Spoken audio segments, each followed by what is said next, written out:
Hello, you're watching France 24. It's 6 a.m. here in Paris, midnight in New York. The headlines.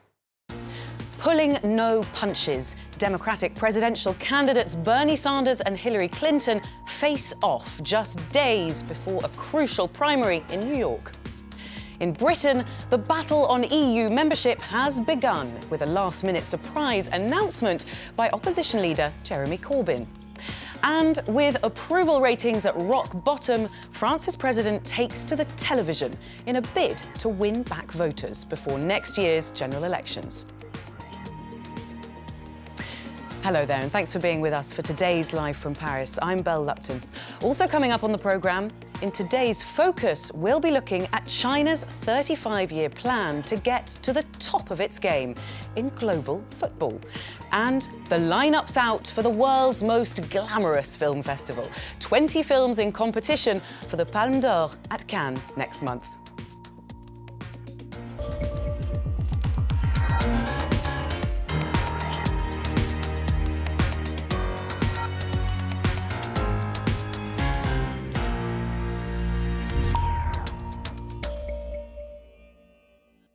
But first, though, the gloves are off. Bernie Sanders and Hillary Clinton came out swinging in a verbal boxing match on Thursday night. He said she lacked political judgment. She retaliated with criticism of his command of policy issues and his record on guns. The two Democratic candidates were debating in Brooklyn, New York, their last debate before the state votes in a crucial primary on Tuesday. Our correspondent Jessica Le Mazurier is in New York, from where she's been following the debate. Jessica, thanks for speaking to us. So, who came out on top in this particular debate? Well, that's a matter of opinion, really, Belle. What I can say is that both of them really laid into each other. It got pretty heated and pretty nasty. Sanders accused Clinton of being too cosy with big money, as the arguments essentially remain the same. And of course, all this is happening ahead of a crucial primary vote, New York State voting on Tuesday. So why is that particular primary so important?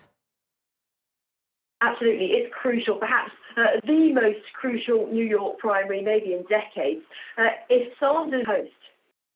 Very interesting indeed to see how that goes on Tuesday. Jessica Le Mazurier in New York there for us. Thank you very much. Meanwhile, in the Republican camp, presidential contenders were enjoying a gala event in Manhattan. But just outside the smart hotel where they were, hundreds of protesters had gathered.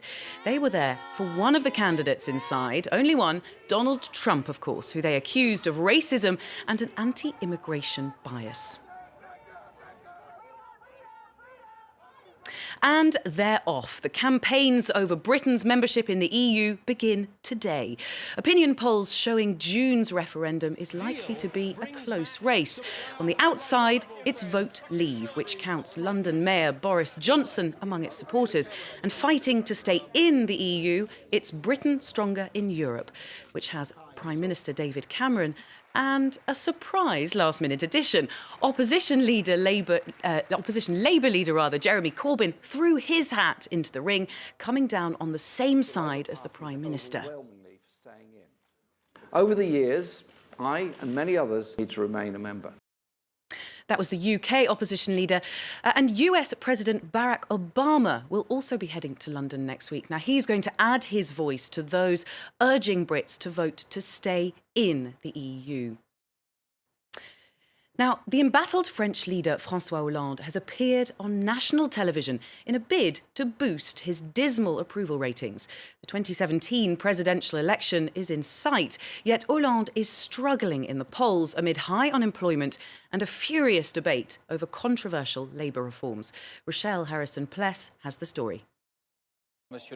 His approval. Now, Hollande's presidency has been marked by a string of terror attacks. Now, in the run-up to the European Football Championships, which will be held across France later this year, security forces have been preparing for the worst. In Toulouse, anti-terror exercises responding to imagined attacks on the stadium, fan zones and the airport. Now, the aim is to make sure the police response is perfectly coordinated with emergency services. Our correspondent Chris Bockman was there.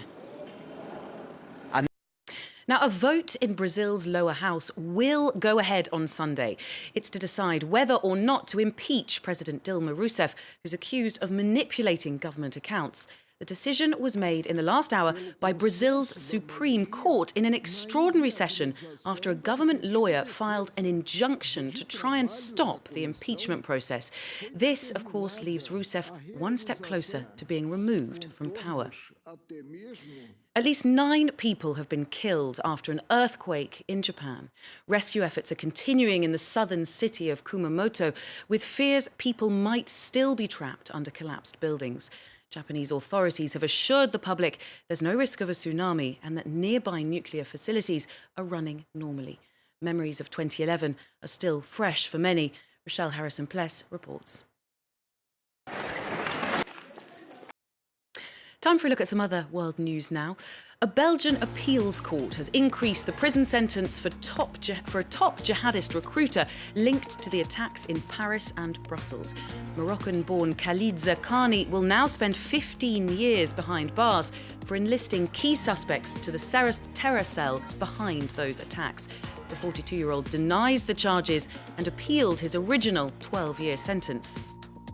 Thousands hit the street of Macedonia's capital, protesting against the president's decision to stop an inquiry into more than 50 public figures embroiled in a wiretapping scandal. It's the third night of protests.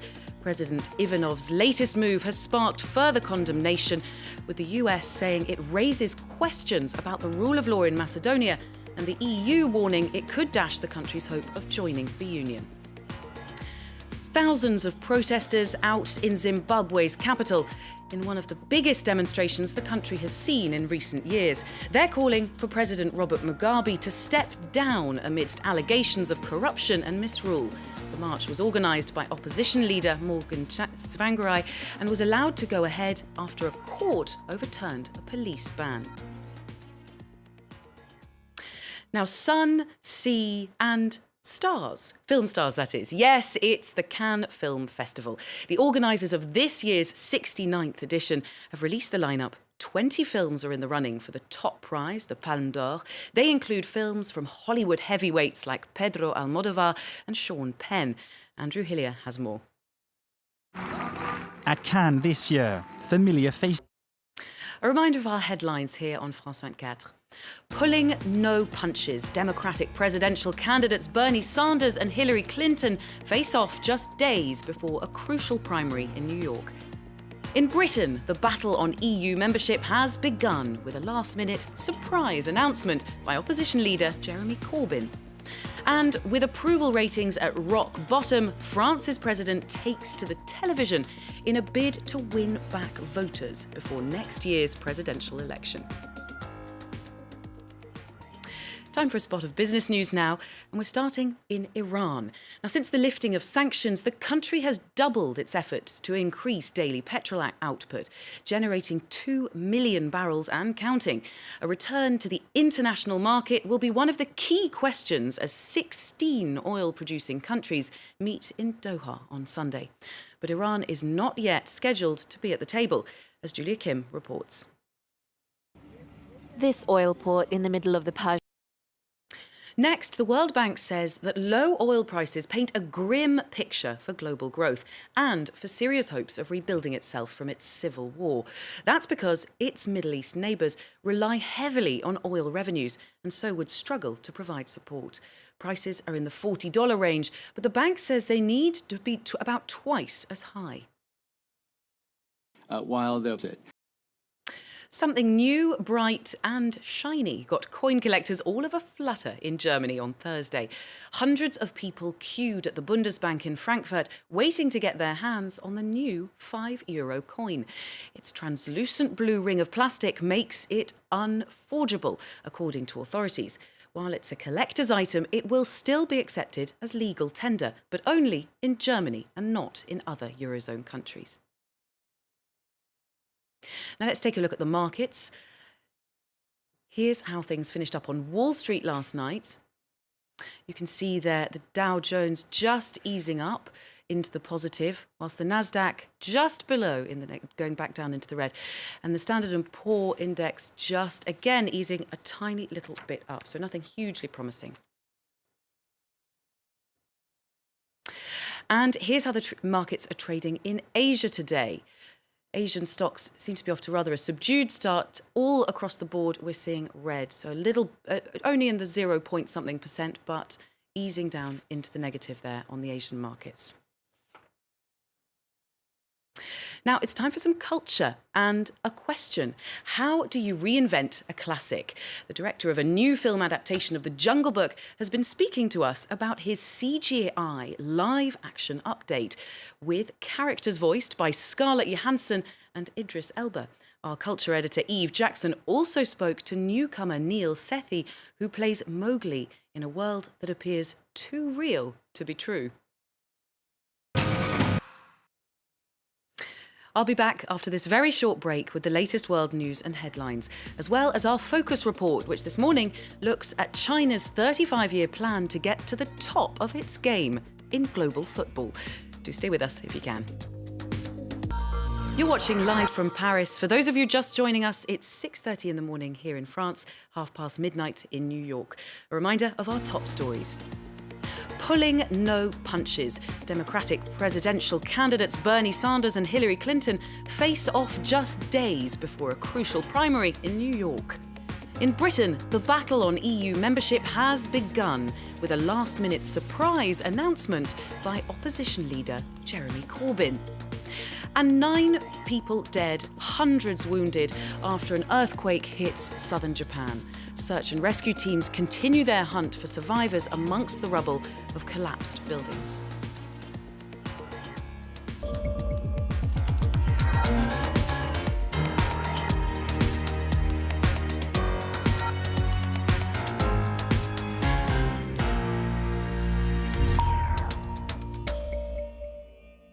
Hello there.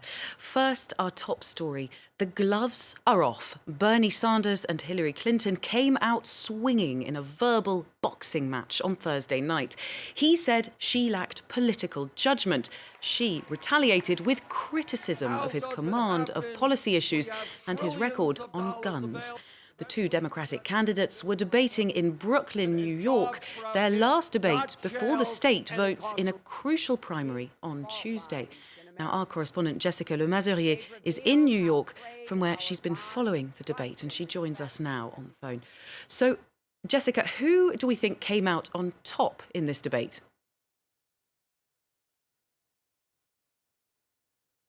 I'm sorry, we seem to have lost Jessica there. We will try and get her back for you in just a minute, but for now we'll move on to some other news. So, whilst that debate was going on between Hillary Clinton and Bernie Sanders, in the Republican camp in another part of New York, presidential contenders were enjoying a gala event in Manhattan.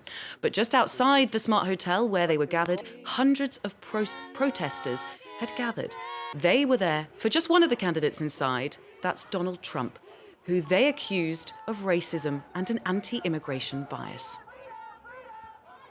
Now, I think we might have Jessica back again. This is Jessica Le Mazurier, our correspondent in New York. And Jessica, you've been following the debate between Hillary Clinton and Bernie Sanders, the Democrat presidential candidates, or nominees rather, not nominees, candidates. And I wondered, who do you think came out on top in this debate? Yeah, certainly not nominees yet, although both of them are certainly hoping for that, Belle. Well, it's hard to say who came out on top. They scored points on various issues. What I can say is that they really laid into each other, and it got quite heated and quite nasty this time. Sanders accused Clinton for the umpteenth time of being far too cosy with big money interests. They clashed on the economy, on gun control, on Libya and Israel. And now, it's the world's largest manufacturer. But can China manufacture football? Well, it's certainly going to try. The country has unveiled plans to become a world football powerhouse by 2050, able to take titles from the world's top teams. So how's it going to do that? Well, by pumping money into the beautiful game. In the last few months, Chinese football clubs have invested hundreds of millions of euros importing foreign talent from European clubs. The president has called football a national priority and made it compulsory in some schools. In today's focus, Pierre-Philippe Berson and Baptiste Felevos find out whether that will be enough to raise China's position in world rankings.